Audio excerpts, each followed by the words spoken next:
بسم الله الرحمن الرحيم. الحمد لله رب العالمين، والصلاة والسلام على سيد الأولين والآخرين وحبيب رب العالمين محمد وعلى آله وصحبه أجمعين. اللهم علمنا ما ينفعنا وانفعنا بما علمتنا وزدنا علما وألحقنا بعبادك الصالحين. مع الذكريات والعبر، وهذه المرة في الريف المصري مع بدايات الصعيد.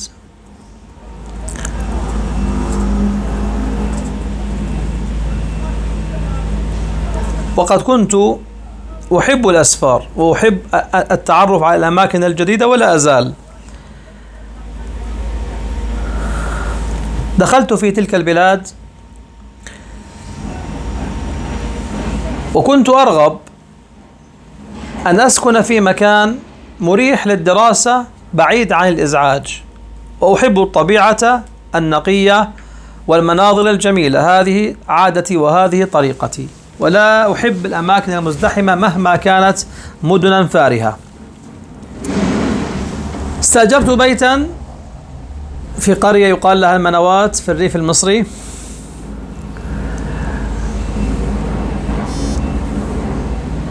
بعد منطقة المنيب، وقبل مدينة العياط، وقبل مدينة بني سويف.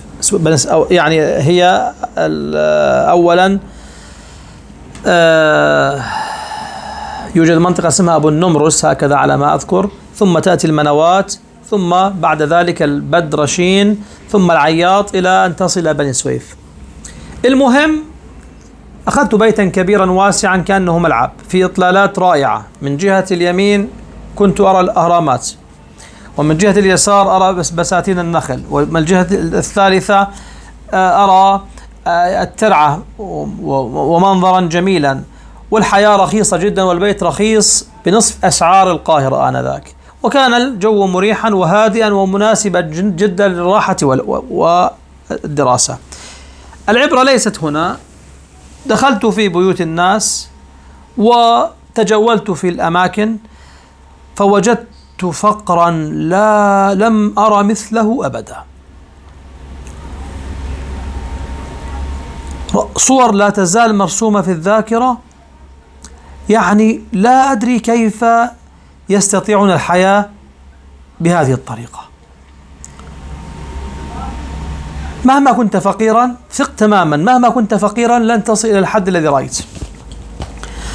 من جملة ما رأيت أسرة كاملة كبيرة تعيش في بيت هو غرفة واحدة، وربما دار للخلاء، والأنعام الحيوانات تعيش معهم في البيت ذاته.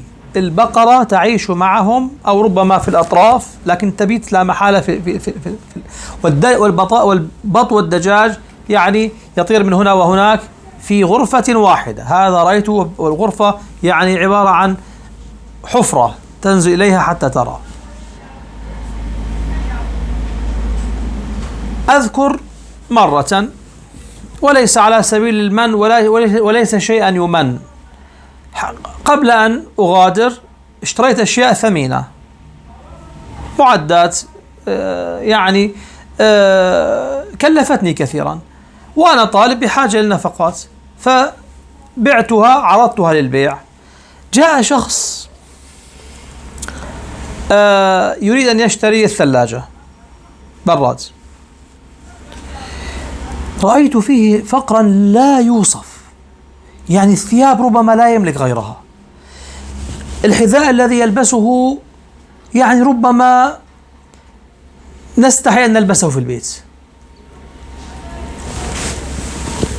والله تعالى أعلم كم ادخر حتى يدفع ثمن الثلاجة. قال لي: وهل تبيع الغسالة؟ الغسالة الحقيقة عندي استعملتها 6 سنوات، وهي ليست جيدة وبحالة رديئة، لكنها تعمل. استحيت أن أبيع هذه، قلت له: هذه خذها هدية.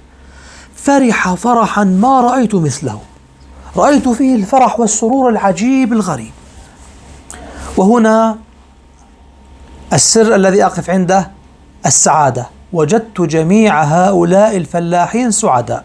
نعم يوجد يعني سلبيات، يوجد نوع من الحسد والعين، يوجد النظر إلى الغريب دائما هكذا إذا رأوا في يده بسبب الفقر يعني كياس الفاكهة أو الطعام، ولكن عندهم طيبة قلوب عجيبة غريبة ما رأيت مثلها.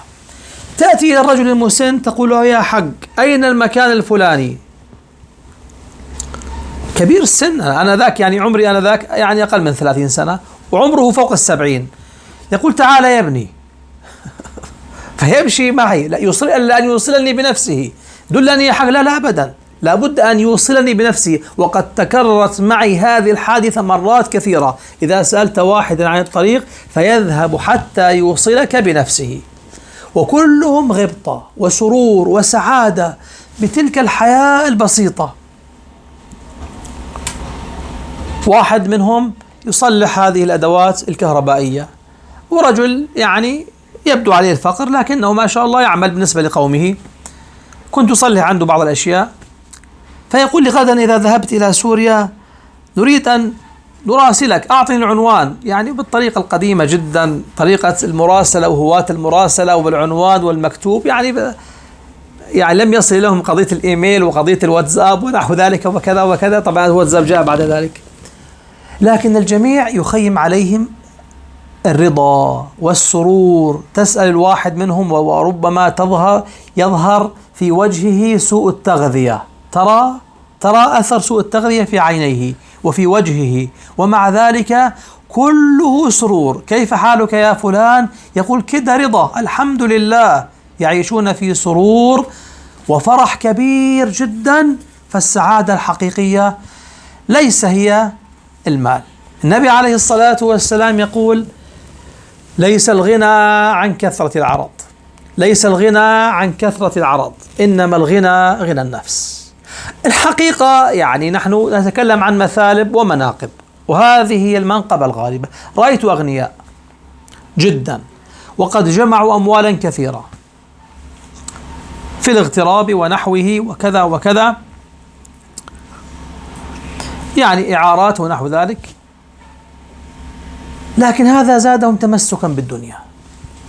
امرأة عجوز الحقيقة يعني أستحي، قالت لي يا ولدي عندي هذه سترة أعطيك إياها، هي لولدي. استحيت أن أقول لها لا، هي أعطتني سترة لا يمكن أن تلبس، يعني إذا أي حركة تتحرك فيها تتشقق. أخذتها منها إكراما لها، ثم بعد ذلك تخلصت منها. تجد في وجوه الناس جميعا طيبة وسرور وفرح، الجميع مبتسم حقيقة. انظر إلى وجوه الناس رغم المآسي الكبيرة ورغم الفقر الشديد. تدخل إلى المسجد ربما كثير منهم مصاب بأمراض التهاب الكبد الوبائي والبلهارسيا وأمراض خطيرة منتشرة جدا في تلك البلاد، ومع هذا الناس يعيشون في راحة وسرور ورضا عن الله سبحانه وتعالى. السبب في هذا الحقيقة هو الإيمان بالله سبحانه وتعالى. السبب في هذا هو الإيمان بالدار الآخرة. السبب في هذا فهم الدين وحقائق الدين. السبب في هذا هو الذكر لله سبحانه وتعالى الذي يؤدي إلى اطمئنان القلوب. لذلك عشت سعادة غامرة في الريف المصري، وحينما تركت تلك البلاد حزنت حزنا كثيرا على هذه البساطة والحياة التي ليس فيها تكلف. الحياة يعني الواحد من هؤلاء يعني الفول كان رخيصا، ربما أكثرهم لا يستطيع أن يحصل على وجبتين في اليوم، وإذا حصل على وجبتين فواحدة منهما لابد أن تكون الفول، لأنه بروتين يقوي ويشعر الإنسان بالشبع. والخبز البلدي الدولة تقدمه بأسعار رخيصة ويملأ البطن أيضا. ولكن مع هؤلاء تفهم حديث النبي عليه الصلاة والسلام: فقراء المؤمنين يدخلون الجنة قبل أغنيائهم بنصف يوم، وآخر دعوانا الحمد لله رب العالمين.